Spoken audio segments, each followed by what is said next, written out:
প্রিয় শিক্ষার্থী বন্ধুরা, কেমন আছো? আশা করি সবাই ভালো আছো। বাবুল স্যারের অনলাইন ক্লাসে তোমাদেরকে স্বাগত। আজ আমরা তোমাদের নবম দশম শ্রেণীর সাধারণ গণিত পাঠ্য বই থেকে নবম অধ্যায়ের ত্রিকোণমিতি এর 9.1-এর একটি প্রশ্ন নিয়ে আলাপ করব। আসো, 21 নম্বর দাগ, তোমাদের বইতে পৃষ্ঠা নাম্বার 186-85। প্রশ্নটি হলো cos a plus sin a equal to √2 cos a হলে প্রমাণ করো যে cos a minus sin a equal to √2 sin a।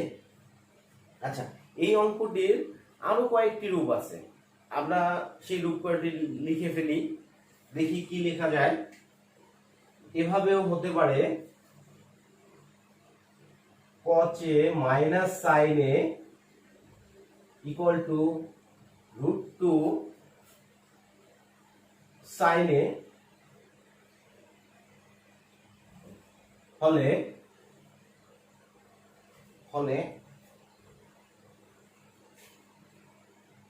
তবে প্রমাণ করো যে cos a plus sin a equal to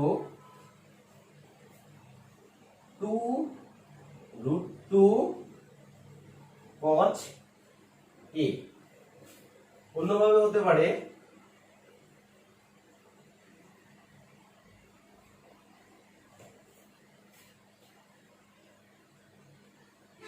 cos a plus sin a, sin a plus cos a, sin a plus cos a equal to √2 sin a হলে তবে প্রমাণ করো যে sin a minus cos a equal to √2 cos a।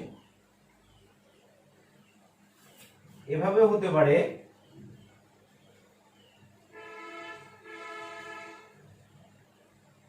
sin a minus cos a equal to √2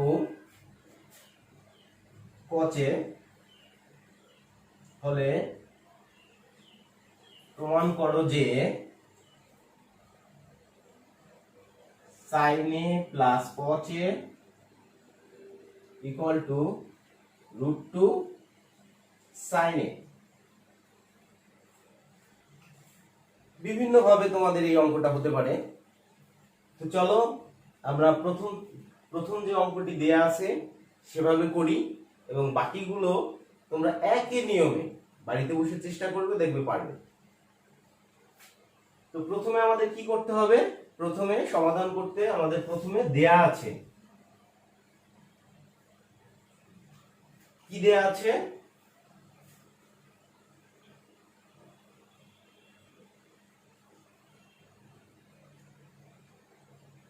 দেয়া আছে কি cos a plus sin a equal to √2 cos a। আচ্ছা, এখান থেকে তোমরা কি কাজ করবে? এখান থেকে তোমাদের প্রথম কাজ হলো এই পাশে কি আছে। যদি cos থাকে তাহলে তুমি বাম পাশ থেকে cosটাকে ডান পাশে নেবে, যদি sin থাকে, যেমন এইটায় sin আছে, তুমি কি করবা? সাইনটাকে ডান পাশে নিবা। তাহলে আমরা কি করব? বা এ পাশে তাহলে কি থাকলো? sin a ইকুয়াল টু আমরা কি লিখতে পারি? √2 cos a, এটা প্লাস ছিল, এই পাশে গেলে মাইনাস cos a। এবার তোমাদের কাছে cosটা কমন যায়, আমাদের এখানেও cos এখানেও cos, তাহলে cosটা কি করব? আমরা কমন নেব। কমন নিলে কি থাকলো? এখানে থাকবে √2 আর মাইনাস এখানে থাকবে 1 cos a। এবার তোমাদের কাজ হলো আমি যে কমন নেওয়ার পরে যে জিনিসটা থাকবে সেটাকে আমরা ডান পাশে আনবো, সাইড চেঞ্জ করব। বাম পাশে থাকলে ডান পাশে, ডান পাশে থাকলে বাম পাশে। তাহলে আমাদের এটা ডান পাশে আছে, আমরা কি করব, এই √2 - 1 কে ডান পাশে নিয়ে আসবো।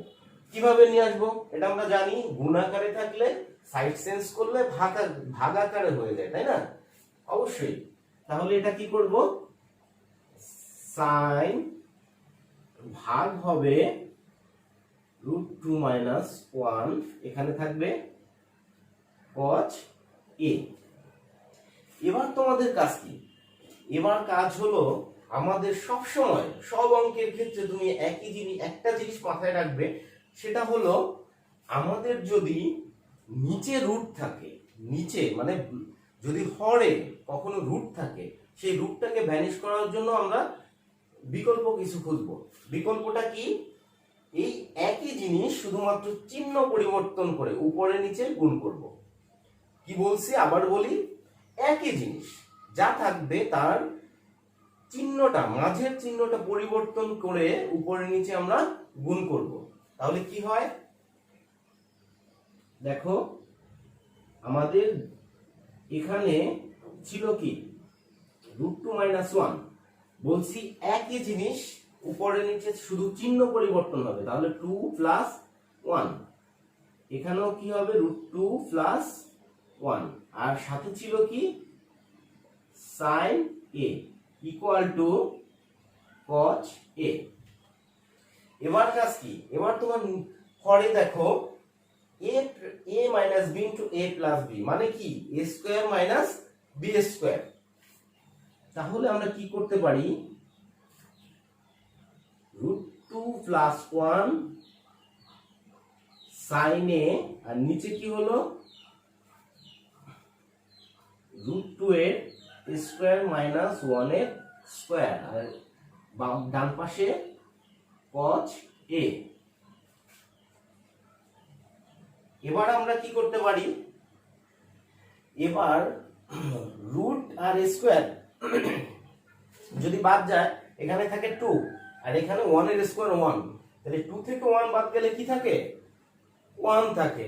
আর হরে যদি 1 থাকে তার কোনো দাম নেই, প্রত্যেকটাই আমাদের হরে 1 আছে, তাই না? তাহলে আমরা কি লিখবো, এটাকে বাদ দিয়ে আমরা লিখতে পারি √2 + 1, আচ্ছা sin a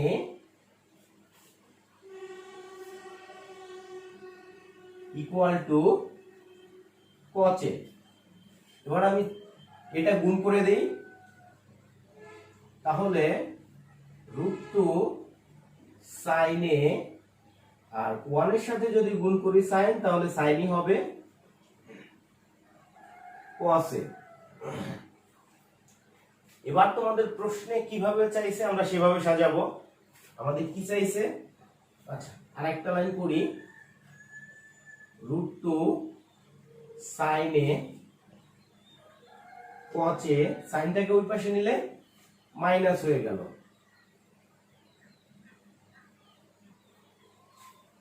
প্রশ্নে প্রমাণ চেয়েছে আমাদের এইভাবে, তাহলে আমরা এভাবেই করব। কি করব, সুতরাং cos a minus sin a = √2 sin a। Proof বোঝা গেল? আমি আবার অঙ্কটাকে একটু তোমাদের জন্য, তোমাদের বোঝার জন্য একটু রিপিট করি। আচ্ছা দেয়া আছে আমাদের যা আছে তাই, cos a plus sin a = √2 cos a। আমি বলেছি যে আমাদের রুটের সাথে যে জিনিসটা থাকবে আমরা কিন্তু বাম পাশ থেকে সেই জিনিসটাকে নিব। তাহলে রুটের সাথে কি আছে, cos আছে, তাহলে বাম পাশ থেকে ডান পাশে আমি কি নিব, cos নিব। ঠিক আছে, নিলাম। এরপরে আমাদের দুইটা জিনিস যখন একই হলো তখন আমরা কমন নেব, cos কমন নিলাম, আর থাকলো কি তাহলে √2 - 1। এবার আমাদের কথা ছিল কি, এই √2 - 1 যে জিনিসটা থাকবে সেটাকে আমরা কি করব, সাইড চেঞ্জ করব। মানে কমন নেওয়ার পরে যে জিনিসটা থাকবে সেটা সাইড চেঞ্জ করব। তাহলে সাইড চেঞ্জ করার নিয়ম কি, যোগ থাকলে বিয়োগ, গুণ থাকলে ভাগ বা ভাগ থাকলে গুণ, আর বিয়োগ থাকলে যোগ। এখানে কি আকারে আছে, গুণ আকারে আছে। তাহলে আমরা কি করব, এটা অবশ্যই এই পাশে আসলে ভাগ হয়ে যাবে, ভাগ হয়ে গেল। তারপরে আমাদের কাজ ছিল কি, তারপরে কাজ হলো আমাদের নিচে যদি রুট থাকে, কি বলেছিলাম, আমাদের যদি নিচে রুট থাকে, নিচে রুট থাকে তাহলে কি করব, রুটটাকে ভ্যানিশ করার জন্য আমাদের একই জিনিস, শুধুমাত্র চিহ্ন পরিবর্তন করব।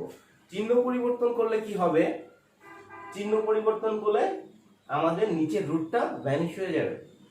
দেখো সেই একই জিনিস আমাদের ছিল -√2 - 1, আমরা একই জিনিস শুধুমাত্র মাঝের চিহ্নটা পরিবর্তন করছি। কি করছি, মাঝের চিহ্নটা পরিবর্তন করছি। তাহলে কি হলো, √2 + 1 উপরে নিচে গুণ করে দিলাম।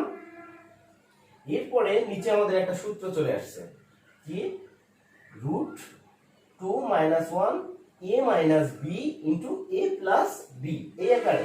তাহলে আমার কি হলো, a² - b²।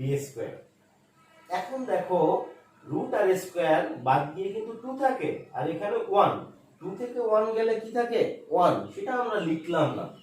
আমরা পরবর্তী কাজ করলাম কি, এই সাইনটাকে আবার গুণ করে দিলাম, এদের সাথে গুণ করে দিলাম, √2 sin a + sin a। এবার একটু আমার প্রশ্নের দিকে তাকাতে হবে। প্রশ্নে কি বলছে, cos a - sin a। তাহলে আমার সাইনটাকে নিব ওই পাশে, আগেই বলেছি প্লাস আছে কি হবে, মাইনাস। এবার √2 sin a থাকলো। এবার আমি প্রশ্নের মতো করে যেটা আমাকে প্রমাণ করতে বলছে আমি সেইভাবে সাজালাম। That's all. আশা করি এই অঙ্কটা নিয়ে তোমাদের আর কোনো মতভেদ নেই। এবার আসো আমি বইয়ের 23 নম্বর অঙ্কটা নিয়ে একটু আলাপ করব। বইয়ের 23 নম্বর অঙ্কটি কি বলছে, অঙ্কটি বলছে কোসেকে -cot a = 4/3 হলে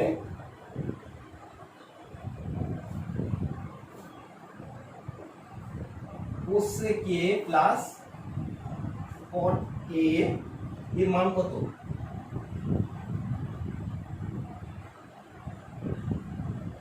এর মান কত, আবার বলি, cosec a - cot a = 4/3 হলে cosec a plus cot a এর মান কত। এই ধরনের আরো অঙ্ক আমরা করতে পারি। সরি, cosec a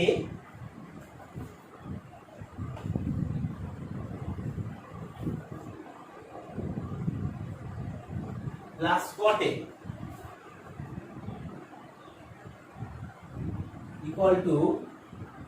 = a/b দিলাম, হলে cosec a plus cot a, sorry, cosec a minus cot a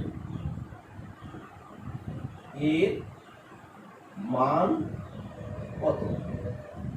এভাবেও থাকতে পারে, অন্যভাবে আমরা লিখতে পারি,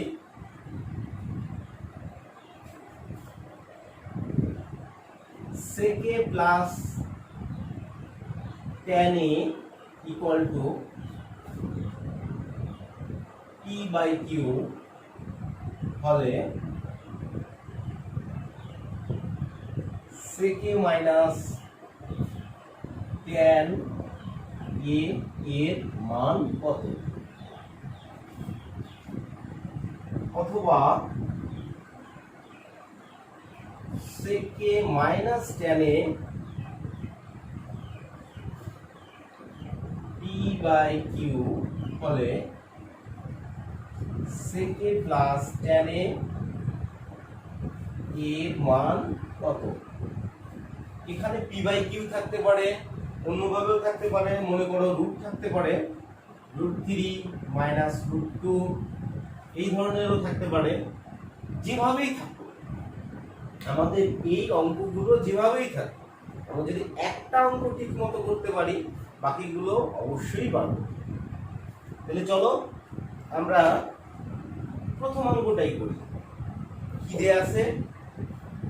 এবারও দেয়া আছে, নিতে হবে।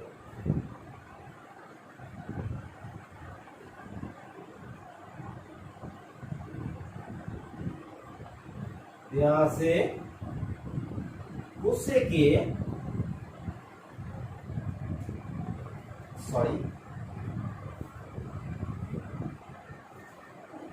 মাইনাস কটে 4/3।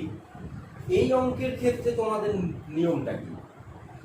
এই ধরনের যদি অঙ্ক থাকে তাহলে তোমাদের প্রথম কাজ হবে, যে জিনিসটা আছে কি আছে?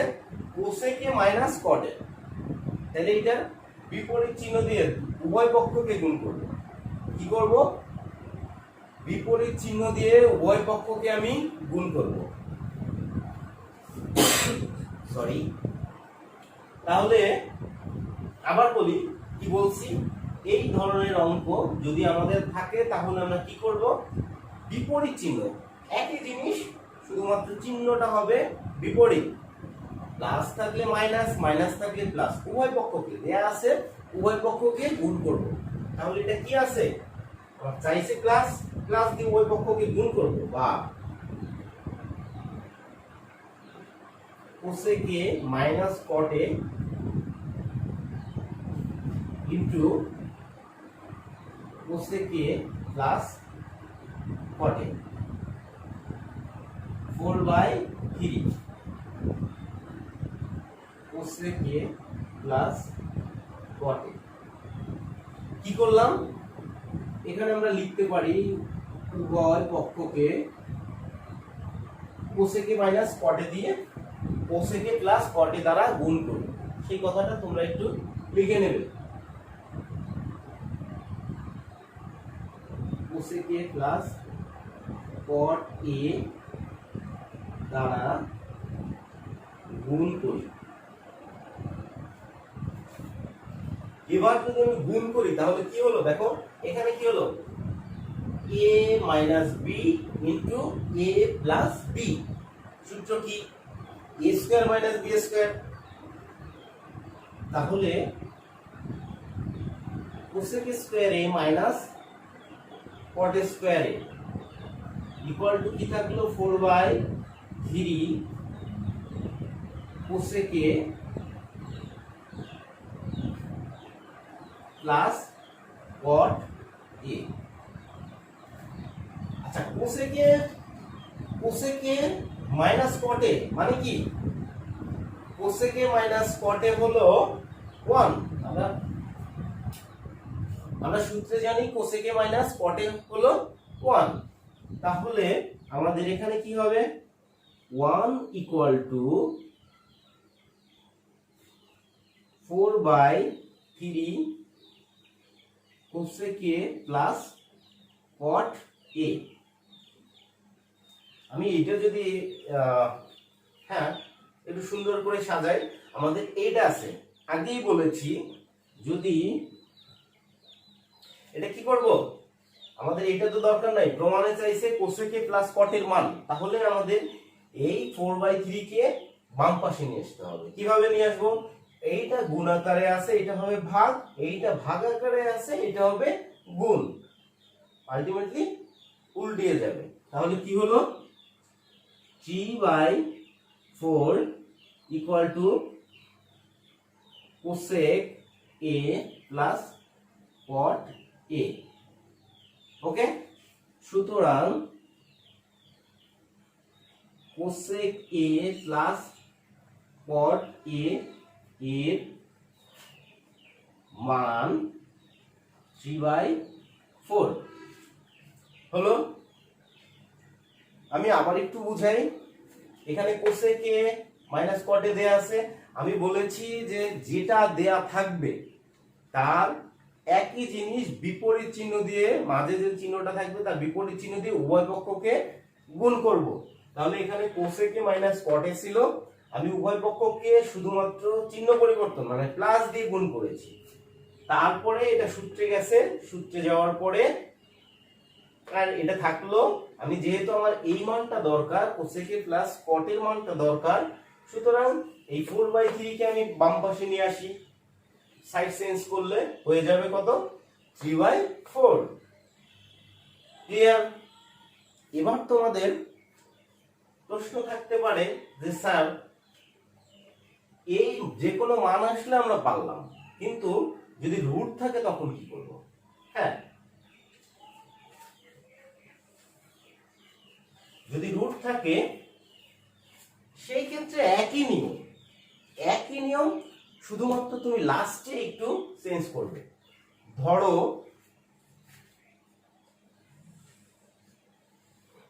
আমাদের এই অঙ্কটাই এখানে থাকলো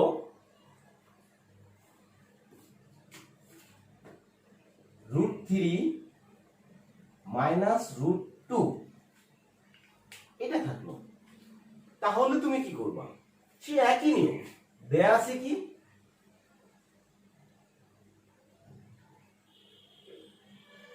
দেয়া আছে কোসেকে